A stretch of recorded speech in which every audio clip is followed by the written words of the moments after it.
I'm going to be sharing with you in this video 3 ways to deal with energy vampires. Because a lot of people are going to try to steal your energy. They're going to try to take your energy. They're going to gravitate towards your energy. And sometimes they don't even realize that they're doing it, right? Some people aren't consciously trying to do it, but it just comes up where they want to gravitate towards your energy and steal all that energy. In a way, it's like they want a piece of your energy because they haven't learned to cultivate energy within themselves. And this is where you get what people call validation seeking. But validation seeking is more than a psychological thing. It's an energetic thing where people don't know how to cultivate the energy within themselves. So instead, what they try to do is they try to take it from other people, and they don't even realize that they're trying to do that, right? It's not like they're always doing it consciously, although sometimes they could be. Most of the time, people just never learned how to cultivate energy within themselves, so they try to take it from other people. And in this video, we're going to be talking about how to understand this and 3 ways to deal with energy vampires, or at least what some people call energy vampires, because we never want to attach to labels like this, because this creates separation and this might be coming from a place of judgment. But there is some truth to this word, and I'm going to share with you in this video how to understand this at a deeper level. So if you're new to this channel, what I want you to do is I want you to hit that subscribe button. I want you to hit that notification bell, because I do post a new video every single day. Also, I do have a group program coming up that's going to be extremely powerful. So if you want to be a part of the group, which enrollment is going to close soon, hit the link that's in the description box of this video to check out more details on the group program. Okay, so the first way to deal with energy vampires is to understand, first of all, that energy vampires aren't always consciously trying to take your energy.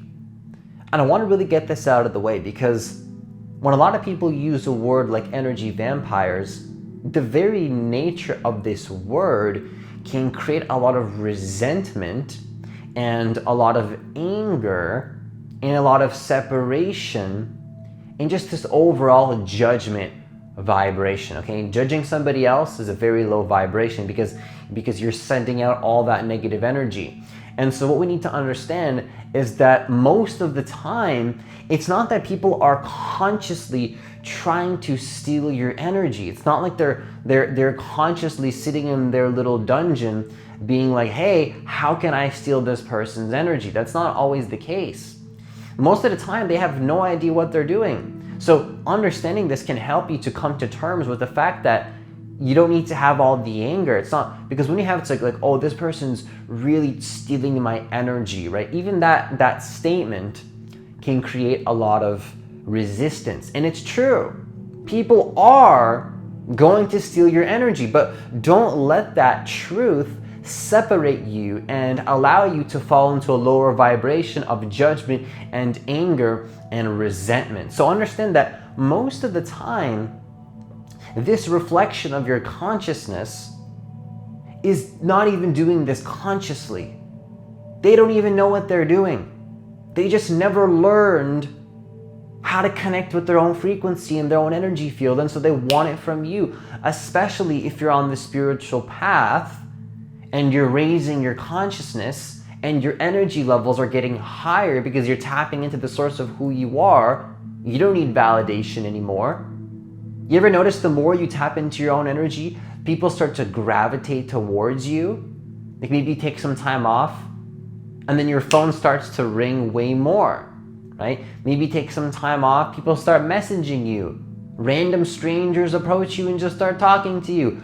You want to see what's going on here at an energetic level. People want your energy, but it's not like, oh, I need to disconnect myself from a negative space. It's like, yeah, disconnect yourself, protect your energy.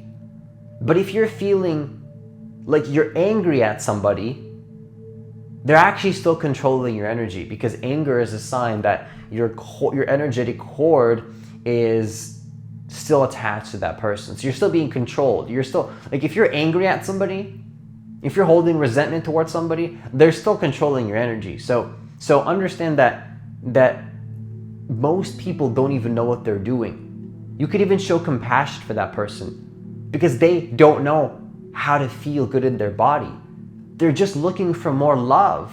That's all it is. People just want more love. Now, you can't always give it to them because they need to find it within themselves, but at least have compassion and understand that whoever's trying to steal your energy, they just want more love. That's all they want. Now, sometimes you can give it to them, but sometimes you can't, and that's okay. But understand that when they're trying to take your energy, I'm not saying to always open your heart and just give them the energy because they want love. I'm just saying to understand what's really going on here. And what's really going on here is that most of the time people do not even understand that they are draining your energy. They don't know any better. Now, the second thing you can do, the second way to deal with energy vampires is always listen to your energy. Okay, if you consider yourself to be a sensitive being or an empath or an intuitive, now I always invite people, never attach and identify with a label like that because it's not who you truly are. But there is some truth to these labels because the truth is, as you raise your consciousness, you will become more sensitive. You will become more in tune with your own energy and other people's energy. But the thing is though, it's gonna sound simple, but if you're any of those things, not truly at the core, but if that's just the label we're gonna use in this moment to represent being more sensitive, if you're more sensitive, always listen to your energy. Never doubt your energy. At some point, you got to realize that you're probably way more in tune than you think, especially if you're following this channel. All right, a lot of you following this channel, or if you've stumbled upon this video on this channel for the first time, remember, there's no coincidences. You attract what you are. That means that you're in tune with this frequency that's streaming through my consciousness right now. And that means that if you're even on this video, there's a high probability that you are way more in tune with your energy than you're giving yourself credit for. And you're way more sensitive than you're giving yourself credit for. Not to put yourself above somebody else and say like, oh, I'm better. I'm not saying to give yourself credit in an egotistical way, but have the awareness that if your energy is telling you that you should not be in this present moment in that person, your presence shouldn't be with that person. You shouldn't be in that phone call. You shouldn't be even saying those words. You shouldn't even be asking that question to that person. If you feel energetically tired, if you feel energetically drained, listen to that. Your body's always telling you.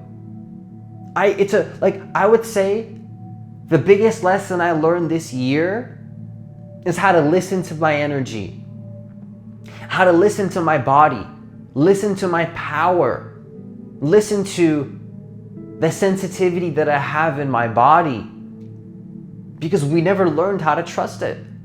Most people have a very high level of intuition. They never learned to trust it. They never learned to believe in that. Now, when I say believe, I don't mean attach. I mean believe in this sense that they never learned to trust in their energy, right? Why? Because we were never taught. We were never taught. I've connected with so many people through one-on-one consultations and so many of my clients that have such a powerful intuition. So many people have their heart and the universal consciousness speaking through them, telling them exactly where to go based on the intuitive messages that they're getting through their energetic and emotional body, but they never had somebody to tell them to trust it. And if you've been attracted to this video, by no coincidence, because I don't believe in coincidence, coincidences just don't exist, I'm here to tell you that you can listen to your energy, listen to your body. It doesn't matter if it's your family, if it's your friends, if it's your closest soul brother. If you feel in your body that it's not time to discuss with that person, listen to that. If you feel like your energy is getting higher, doing something or talking to somebody, listen to that. Now, the third way to deal with energy vampires is to unapologetically leave energy and leave situations and leave people that doesn't serve you. Leave the energy that is not serving you. If your anxiety gets stronger and stronger and stronger when you're in a certain job or in a certain environment or talking to a certain person, there's nothing wrong with you. Your intuition is just speaking to you. We think that there's something wrong with us. Oh, what's wrong with me? Why do I feel so much anxiety at school? Why do I feel so much anxiety talking to them? There's nothing wrong with you. Just listen to the energy and unapologetically listen to the energy. You're in a phone call and you feel drained. Finish up the phone call. Wrap it up. Have yourself a great day. I'll talk to you soon. That's all you have to say.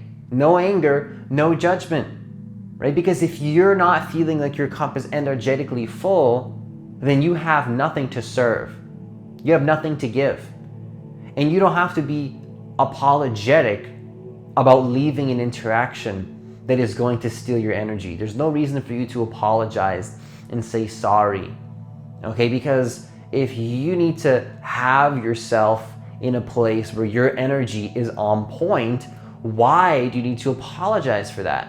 Why do you have to apologize for wanting to feel good? Isn't that insane? That we apologize for wanting to feel good? That's kind of messed up, right? I'm not judging that, but it's like, it's important to be aware that, like, why are we judging ourselves for wanting to feel good? Like, why are we, like I'm not saying that apologies aren't good in life, but if it's coming from a place of insecurity where you're not willing to own you feeling good because somebody's literally stealing your energies, then there's an issue there, right? So be unapologetic if you need to let go of a friend, or at least for now, leave that situation, right? Whenever I say bye to people, I always say bye for now, because when I say bye for now, it implies that it's not forever. Now, you don't know if you're going to meet that person again in this life, or maybe even in the next life, in the next incarnation, if you believe in that. But we are spiritual beings. So you don't know. You don't know. You don't need to hold anger and be so rigid and be like, at least that's just the way that I live my life. You don't have to live your life this way. But I don't need to be so rigid. So I always say, hey, bye for now. We'll talk to you soon. Even if it's a close friend or if it's somebody that I intend not to talk to for quite a while because I know that I don't serve a purpose in this person's life. Doesn't matter. Close friend, family, client, or even somebody that I know I'm not going to talk to for probably ever or a couple years, but I leave it open. It's like, bye for now, right? And so I just leave, but I don't apologize for it. And I don't hold resentment either. Now, this is the key point, is that when you're unapologetically leaving, you don't want to be holding anger. Because here's the thing, it's not just me to prove a point that being at an angry vibration is low. Because some people might be like, no, Francis, it doesn't matter. I have a right to be angry. Sure, maybe you do. And I'm not judging anger. But the thing is, though, you have to keep in mind, if you're angry at somebody that's stealing your energy, the fact that you're angry implies that they are still stealing your energy. Whoever angers you controls you. Not to mention that person's a reflection of you, and you giving out that anger is going to be brought back to you, whether in that moment or later on. So that's a whole video in of itself, that what you give out is what you get in that exact present moment, because time doesn't exist and you are one with everything and everyone. But understand that if you're angry, you're being controlled. The fact that you're angry is the energy vampirism happening. I don't know if vampirism is a word. The fact that you're feeling angry is the vampirism, all right? That's them stealing your energy. That's what it is. When you feel guilty for wanting to be in your own space, when you feel angry for wanting to be in your own space, that's the draining. That's the energy vampire working its unconscious manipulation magic. It's almost like an entity trying to steal your energy. That's exactly what it is. but it's not done consciously through that person. It's like, it's just an unconscious force. Now, just keep in mind that you don't need to apologize for wanting to be in your own energy. And the more that you can live your life this way, you will feel so much more peace. You wouldn't believe how much peace I have felt in my life the last year, learning and fully owning this lesson. So much peace in my body, where if I don't feel good doing something, then I don't do it. Now, there's a time and place where you just have to do things, but I'm really getting away from that having to do things mentality, right? If my survival needs are taken care of, that's I don't have to do anything, right? We only need to push and be very masculine when our survival is at stake, right? Truly at stake, not because you have a fear where you think your survival is at stake. Some people think their survival is at stake, but they're just fearful for no reason, false evidence appearing real. And so what I learned the last year is how to own that energy fully. I don't have to do anything, and I don't need to have my energy drained under any circumstance, right? Unless my survival needs are at stake, and they haven't been for the last year, and I don't see them, I don't think they're going to be. So unapologetically own your energy and own who you truly are, all right? And you will feel so much more peace, okay? Comment down below if you've ever experienced what it's like to be drained by an energy vampire, or a person that doesn't know they're stealing your energy, which is a better way I like to explain it. And let me know also in the comments down below, and let everybody else know, because people do appreciate your story, and so do I, if you've created a boundary unapologetically and you felt an extreme level of peace. Even though that person maybe got angry, projected their anger onto you, the moment you set that boundary, you felt peace. Comment down below if that's happened to you before, where the more that you unapologetically own your peace in your own energy field, you feel more peace. Surprise, surprise, but comment down below if that's happened to you, okay? So that's all I have for this video.